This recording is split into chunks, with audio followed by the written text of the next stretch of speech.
Okay, so fitting the fiberglass roof skin to the EK, so replacing the metal one. Really simple. Initially, take a wire wheel on a grinder, get rid of all that seam sealer, all that paint, to expose them spot welds. Obviously the screen is already out of this car, you have to get the screen out, but I'm working my way around now. You can see it's taking it back to bare metal. You can see the little dots where the spot welds are. I can't remember exactly how many spot welds are around the whole of the roof skin. I'd say roughly 40, something like that. You got to go quite deep through it, and you can see that edge of that panel now. You can see these sunken spots where them spot welds are.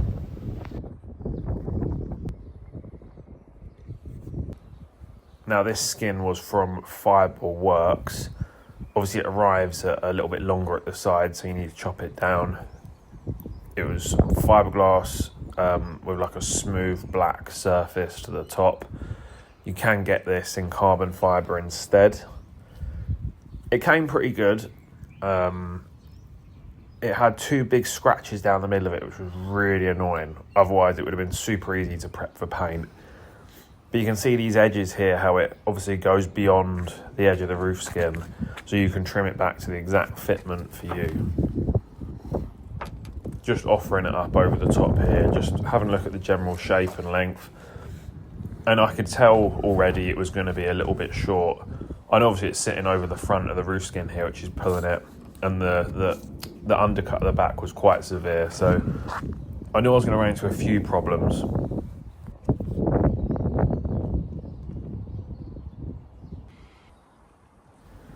So at this point, I'm starting to go around, drill out them spot welds using a spot weld bit. Now, sometimes I went a bit too hard and I went straight through the weld and through the panel beneath it, rather than just doing a few seconds, rocking back and forth to break that weld, just to the thickness of the panel, and then move on.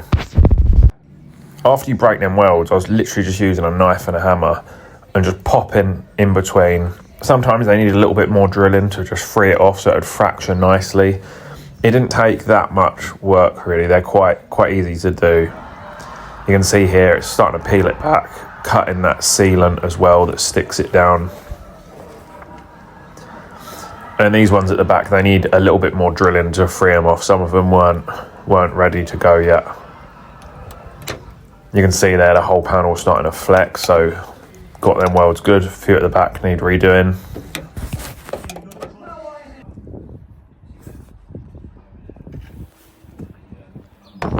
At this point I'd done all of the ones at the front, down the sides, but I hadn't figured out what I was going to do at the back, because I wasn't sure if I was going to drill out all the spot welds or just grind it across and then fuse or bond the roof to that edge. At this point I just cut it off. And then I went back later and drilled off the spot welds at that back bit, because once I trimmed it down and fitted it on, it didn't fit quite how I wanted. So here I'm just using the grinder. I'd recommend wearing a mask because the fiberglass fumes are not ideal. Initially I just chopped down the sides to bring it in to within, the top of them pillars. Took quite a few times back and forth just to get the right shape of it. Had to nip off the corners as well.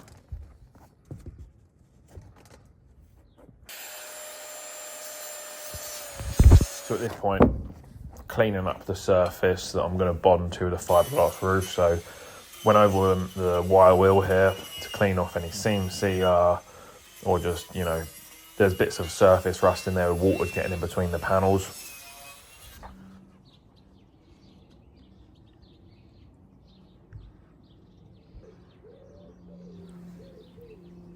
And now you can see a little bit cleaned up. Moving on to the back, you can see I've drilled out them spot welds and popped that back panel off because the roof just wasn't sitting. It wasn't sitting how I wanted.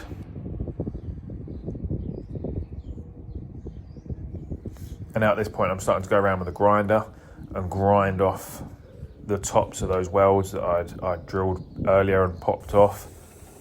Just flattening it all out so there's a nice smooth surface to bond to, and there's not loads of bumps all over the place.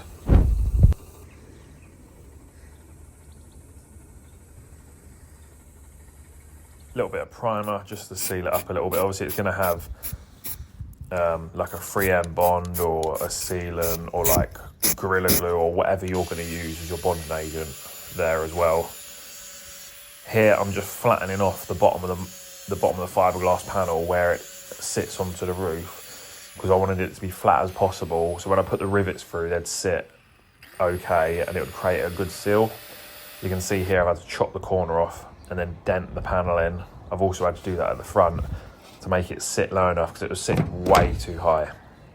And if I just grinded the hell out of the fiberglass, it would have been so thin there, it would just fall apart. So now I'm going around drilling holes through the fiberglass panel into the car so I can put some rivets through as well as the bonding. This is the sealant adhesive I used. I'd probably recommend using like a 3M one, but it's worked for me. Like a 2-part one. So you can see here I'm putting sealant across the middle as well where the roof touches, so it doesn't rattle and bang against it, and also it just sticks it down.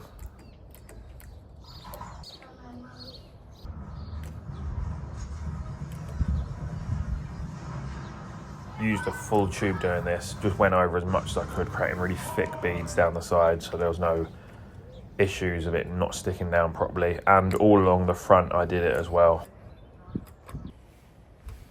Whacked a bit of weight on it to keep it still, and then I just went round whacking the 3 rivets in after that, because I just wanted to get these ones in quick to get the roof stuck in place. After that I went round and drilled some more holes.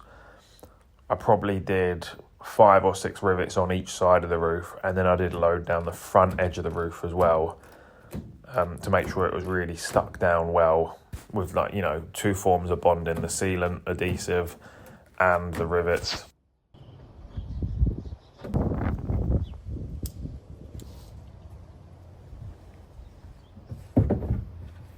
So what we're coming on to now is obviously before the process that we've just done, but it's going to highlight some facts about the next bit. Now you can see the panel was too short at the front, so there was no real lip or edge to rivet it down into properly or bond it onto properly. And then at the rear, what happens is, because that cut under was so severe and you have to drill off that whole panel, so here you can see I'm pointing out where I had to make that dent, but don't worry about that. Here I'm talking about where there's a gap at the back of the roof, which is what we're going to deal with now. So we're going to run fiberglass strips down the back edge to seal that gap. You could also do that along the front edge. I just didn't do that. I managed to get away with rivets and sealing it.